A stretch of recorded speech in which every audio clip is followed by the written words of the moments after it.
All right, this is going to be a detailed video about how to take down a Hinderer XM-18 and replace the show side scale and replace the stock bearings. So let's get into it. First, I have disassembled this already. It's brand new, straight from DLT, their most recent drop of non-flippers. Took it out of the box, and I tried to film this earlier but had a problem with the clips, so we had to do it again. So I've taken this down before, but I wanted to make sure to get this on camera. So the first thing we're going to do, I'll show you what it looks like. I definitely like this a lot. I had sharpened one a few weeks ago and couldn't get it out of my head, and I had to get in on this most recent drop. Okay, so first we're going to undo the pivot. So I don't have one of the fancy Armor's tools. I don't feel like paying $60 or whatever. I do have this penny though, with a slot badly cut into it, but it works. So that works in the spanner head right there. Stick it in, you take a screwdriver, flathead, and then carefully unscrew it. And the first time I did that, this thing was absolutely locked down. I had to get some vice grips to hold the penny. It was a big mess, but I've broken through that Loctite, and it's way, way easier now. You can undo that. All right, there's our pivot screw out. It's super long. And now we have our body screws. So these require an Allen wrench. This is the same size that comes with Chris Reeve. I think it's 5/32, but don't quote me on that. You stick that in, and these are free spinning. It's a Chicago style screw. It's free spinning, but if you just put your finger on the back side, it locks it down, and it's super easy to break free. Get that second one and get the last one, and then just spin those off. Very easy, and these are really high quality. These are really high quality, nicely machined screws. They're nice. All of Hinder's stuff is nicely machined. It looks nice. It's good to disassemble. The only downside to your Hinder's is the intense multitude of fasteners. You have Allen wrenches, you have Phillips heads, you have the spanner, you have a flathead, and this screw with a stabilizer screw is a Torx. I think it's a T8, but I've never actually messed with it. So other than the ridiculous multitude of tools you need or may need to take this apart, it's really actually quite easy. Now we're gonna open it up and just let it pop itself loose. There we go. And get the blade out, get this liner off. There we go. And I'm gonna keep it up like this because I don't want these spacers to fall and roll all over the place. So if you put it like that, the screws will just hold these spacers in place. So here's our factory scale. It's nice, it's well made, but I didn't really want the black, so I've got this sharp dressed knives, brown canvas micarta scale. Seems super well made. It feels nice. It's well machined, and these things only cost like $60, which is a really good deal compared to the 100 or whatever that Hinderer charges you for a micarta scale. So feels like a no-brainer to me. It's a good price and a well-made product. This is just some rubbing alcohol. Gonna give everything a clean, give the blade a clean. And the first time I disassembled this, it did not have any oil in it. It was very strange. No lubricant from factory of any kind. I don't think I've ever seen that before. If anyone knows what these 3 dots are for, drop a comment, let me know. I'm curious. Boom. And there we go. Yeah, well, I guess I need to turn that up to get these bearings out. And it's not so bad. Just keep those on and flip down. So here's our stock bearings. They're all right, they're decent, but it's a steel bearing in a steel cage. They're really just a bit meh. And the action was not insane. I just wanted to get those replaced. We got these Skiffs, the Rocket Glides, and these are 1/4 inch. The pivot is 1/4 inch and the balls are 1/16. And this is the size you need for a regular Hinderer. I think the skinnies are the same, but don't quote me on that. I don't know for sure. I'm gonna pull these out and just give them a wipe on this alcohol swab. And this is just one of those cleaning patches. I think they're made for cleaning guns, but they work perfectly for cleaning knives. You can get a massive set of them on Amazon for super cheap. Get some there, clean off this pivot, and get this pivot screw and clean it off. Get that old Loctite off. So I can re-Loctite it and it'll stay exactly where I want it. Looks good. A little bit on there, but that won't hurt too much.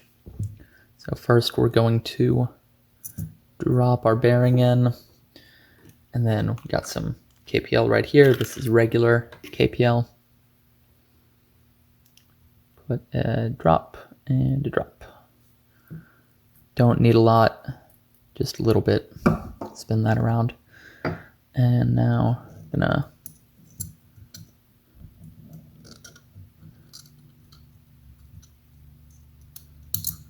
tilt it up so we can pop our pivot in. There we go. Got the blade. Can take KPL and just put a drop right in there.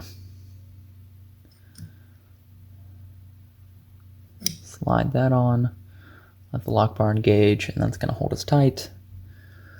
And then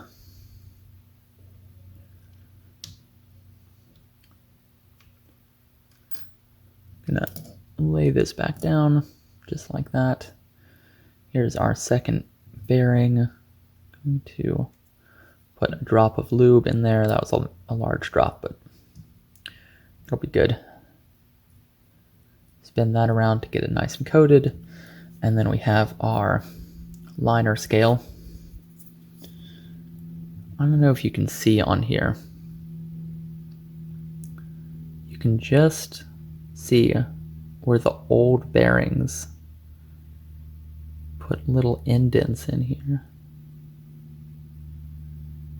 Up there in the top right of that little groove, you can just see some indents. So whoever tightened this from factory really jammed down on it just a little bit too hard and put some indents from those bearings. So that's another reason I wanted to get these replaced. And this spacer fell out. Don't want that.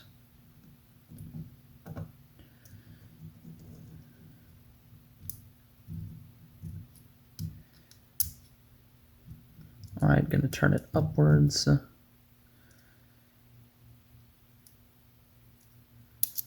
Get everything lined up. And to help us line it up, we're going to disengage the lock and just press and wiggle everything. You hear that snap, things snapping into place. That's good. And then, okay, there we go. Now our first thing is going to be get one of these body screws in.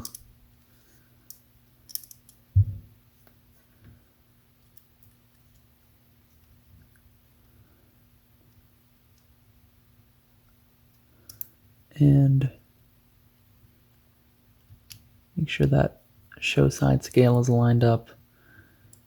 Get this screwed in, and once it's moderately tight, it'll hold everything else together. All right, now we got the easy part. Put second body screw in. The nice thing about Hinders is they always come apart and go together perfectly, so you tighten everything down and they just get perfect. The downside is they're pretty fiddly, at least for me to take apart, because you have all those loose back spacers and the Chicago screws that just love to fall out. And with the show side scale and liner, it's always fiddly, I find. Okay, here we got our pivot screw.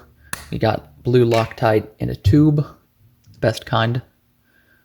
Definitely get it in a tube if you can find it. And there we go, we're just gonna put that much on. See, maybe a third to a half of one side of the threads, just with a very light coating of Loctite. And then get this threaded in. There we go.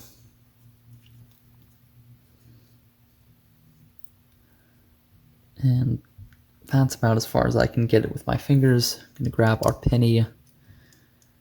Another trick you can use to help lock down this pivot, I'm just holding it on this side. If it's open, the pressure from the lock bar will actually help bind the pivot in place, so you can tighten up your pivot screw without needing to hold the other side, because it's bound by the blade.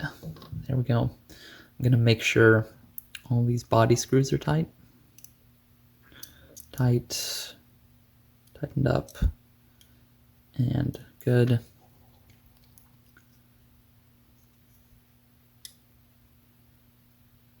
Okay, feels tight. A little bit of play. I'm gonna just give it a tiny turn, 1/8 turn, and a little bit of play still, 1/16 of a turn, and just a little more.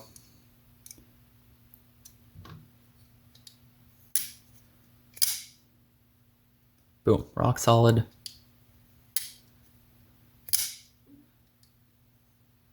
Might actually be too tight. I think I can back off.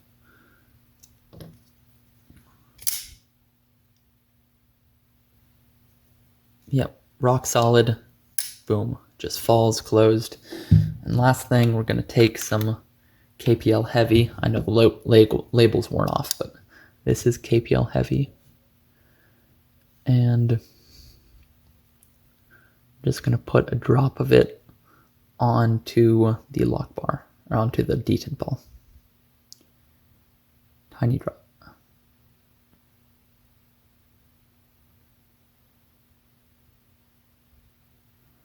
Very small amount. Okay, and boom. That is perfect. And you'll notice I did not put any Loctite on these body screws, and that's because they get locked down all the way. You tighten them all the way, so there's enough pressure that they don't come undone on their own. So those body screws do not need Loctite. You only need it on the pivot. And just a little bit. You don't want to soak that pivot, and it's got to be blue Loctite.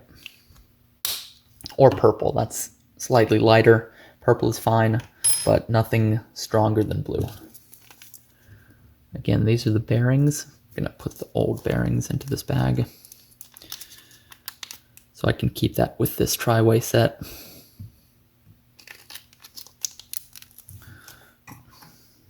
And here you go. It's all ready. You can see I handled this a little bit earlier. You can see it already getting a little bit of a patina. You can see up on these corners, that's what it looked like to start with. It was lighter like that and a little bit rougher. like up here. And then you can see in the middle where my fingers and palm land that it's getting more patina. And here's our centering. Pretty much dead on in my estimation. Oh yeah, perfect. Here's our scale fitment.